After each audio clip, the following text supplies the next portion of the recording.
African mythology is underrated. Criminally underrated. You have a vampire, a unicorn, a Spiderman, creatures whose bodies sprout grass instead of— What? Did I just say Spiderman? Yes, I did.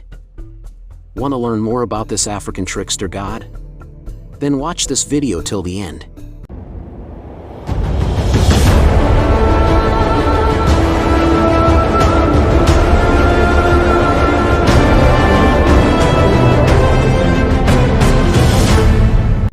Anansi is the god of wisdom, knowledge, and possibly creation. He was the god of the Akan people of Ghana and Ivory Coast in West Africa. The word Anansi literally translates to spider, as he often takes the shape of a spider in many folklore stories and legends. He himself is considered to be the god of all stories. He is a charming trickster who triumphs over larger and more powerful adversaries by using his wits alone, and is one of the most important characters in West African, African American, and Caribbean folklore. Tricksters are mischievous figures who often oppose the will of the gods, which results in some kind of misfortune for humans. But Anansi's stories mostly teach moral, ethical, political, or social values which are very essential for a society. He has many representations, such as him appearing in his full human form, having a spider's body with a human face and a human body with spider's legs. Anansi has great speaking skills, and his stories were part of an exclusively oral tradition. His stories and tales were introduced to the United States, the Caribbean, and South America through the Atlantic slave trade. The slaves brought Anansi's stories with them to the New World, as he was seen as a symbol of slave resistance and survival, and, because of that, the importance of Anansi socially did not diminish. His stories were so inspiring to the slaves, as they often contain elements about him overcoming the obstacles using his knowledge and wits. They took his stories with them wherever they went, and as the years went by, more new stories were told about him and he gained various names. In some parts of North America, Anansi became known as Aunt Nancy or Miss Nancy in African American folklore. His wit and cunning is so legendary that it inspired a whole separate Akan word, Anansism, which is a story too incredible to believe.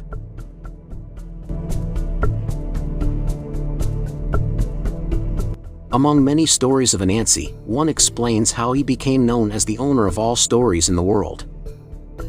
Once upon a time, there were no stories in the world. They were all in the possession of the sky god Niam. Anansi wanted the stories that Niam had, so he went to Niam and offered to buy them all. Niam didn't want to hand them over to Anansi, even though the spider god insisted he could afford to pay for them. Niam then told Anansi that many great kingdoms like Kokafu, Bekwe, and Asiamengia tried to buy the stories from me yet could not afford them. Do you really think you can afford to buy them all? Anansi said that he was 100% confident he could afford to buy them and asked for the price. But Anansi set a high price. The price was not in terms of money but in terms of tasks which Niam thought would be impossible for Anansi to accomplish. He had to capture 4 of the most dangerous creatures in the world, namely Onini the python, the Maboro hornets, Osibo the leopard, and the fairy Moesha. Anansi fearlessly accepted the tasks and even added his own mother, Yansaya, for extra measure. He then started his journey. First, he went to his family and told them about his plan, including Yansaya. His wife advised him to capture Onini the python first and to cut a branch from a palm tree and gather some string creeper vines. After he returned, he and his wife devised a plan to capture Onini and went to the river where he lived. As per their plan, Anansi argued about the size of Onini's body, pretending his wife had claimed Onini's body was longer than the branch of a full-grown palm tree. Overhearing their argument, Onini offered to provide a conclusion by stretching himself beside the branch Anansi had gathered, unaware he had fallen into a trap. Anansi then took the string creeper vines he had gathered and tied up Onini completely. Onini was captured and then taken to the sky god Niam. Anansi mocked and told Onini about his deal with Niam as they were traveling. Onini was then handed over to Niam, and Niam reminded Anansi that he still had other tasks to accomplish, while imagining he would definitely fail. His next target was the Mythical hornets. He asked his wife to give him any advice on how to capture them. His wife told him to find a gourd and fill it with water and carry it along with him to see the hornets. Anansi did as she said. Anansi then sprinkled some of his water on the Mythical hornets, careful to save some for himself. He then doused himself with the remaining water and cut a leaf from a banana tree nearby and covered his head with it.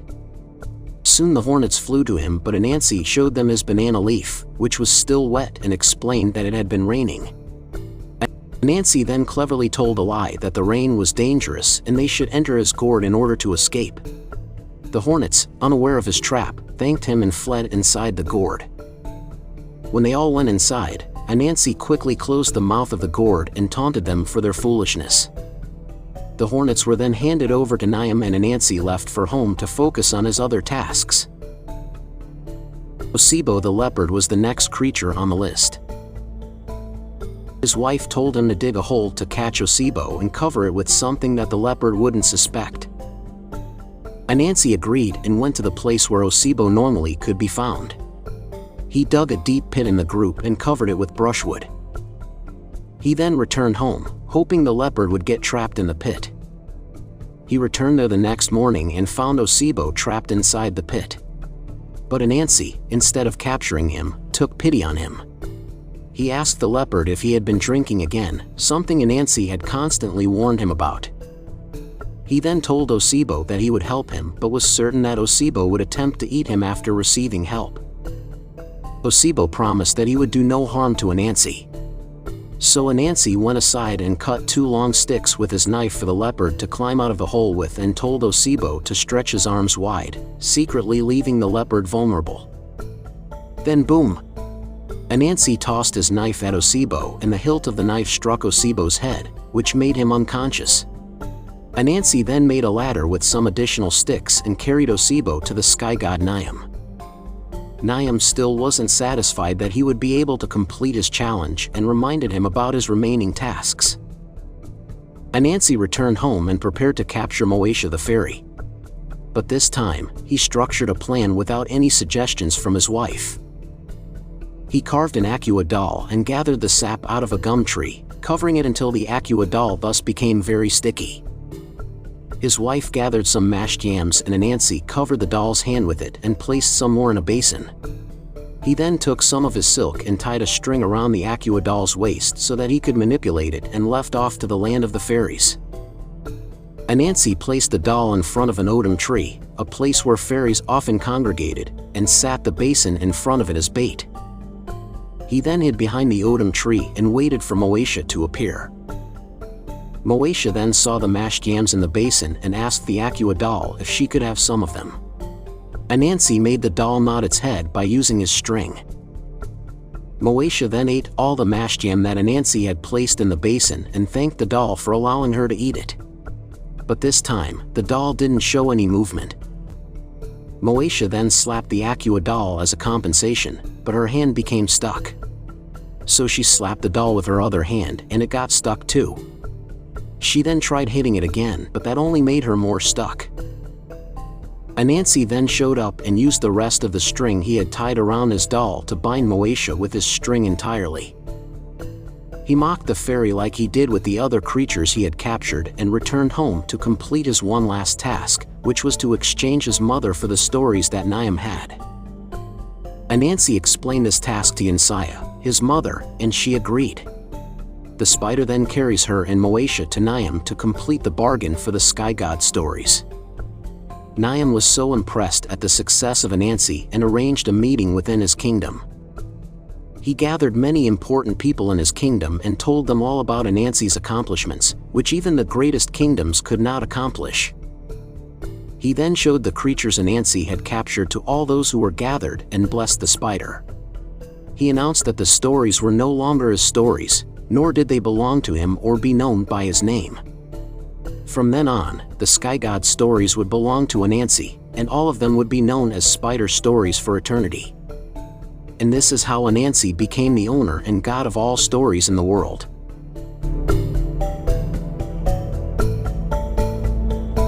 Another story tells how Anansi tried to contain all of the world's wisdom in a pot. Being already clever, but desiring more knowledge, Anansi collected all of the wisdom found throughout the world and sealed it inside of a pot. Thinking it was still not safe enough, he took the pot to a tall thorny tree in the forest. He was unaware of his son Takuma following him at some distance to see what he was doing. Anansi tried to climb up the tree with the pot, but he kept slipping because of it being much bigger than he could handle. Anansi becomes increasingly frustrated. Takuma saw all this and laughed. He said, "I know you. I know what you were, what you are. People don't change. You're Slippin' Jimmy." "Why don't you tie the pot behind you, then you will be able to grip the tree." He only realized his son's wisdom after many failed attempts, which resulted in the pot being crashed into the ground. All of the wisdom that the spider had stored inside of it spilled out of it. Soon, a storm came and washed the wisdom into the river stream nearby. The currents carried it to the sea and then, soon, to the entire world. He chased his son but soon accepted his loss. He said, "What is the use of all that wisdom if a young child still needs to put you right?" This story shows Anansi's stubbornness in not hearing others' opinions and ideas which could have solved the problem, and the realization that maybe wisdom is better off being possessed by the whole world than by a single person.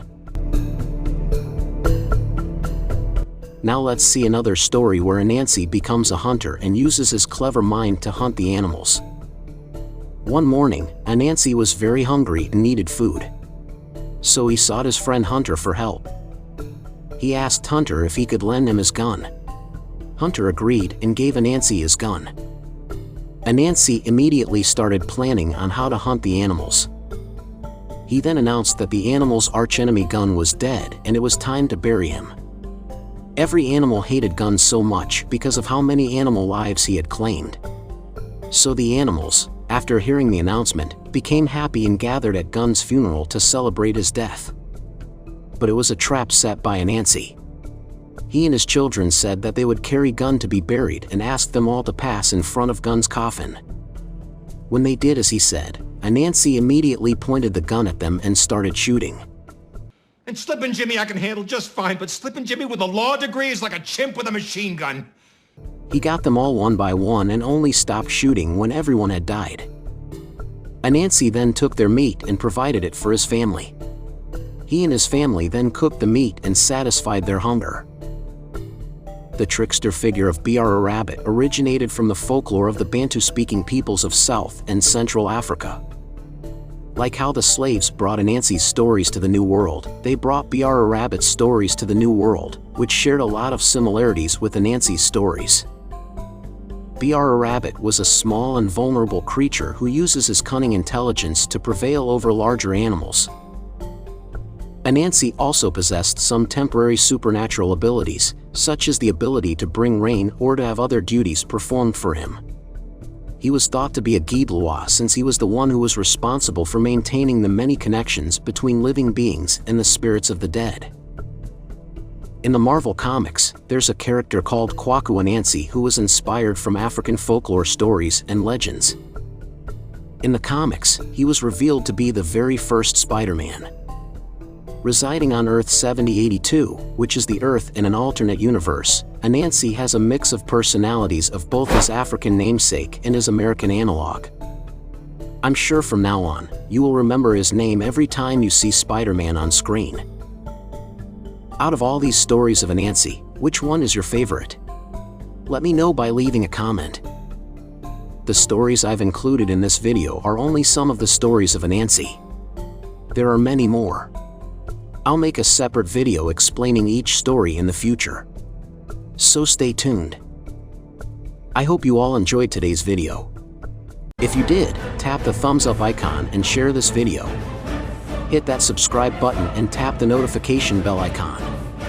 I will see you again in a new video with a new topic to explain. Thanks for watching.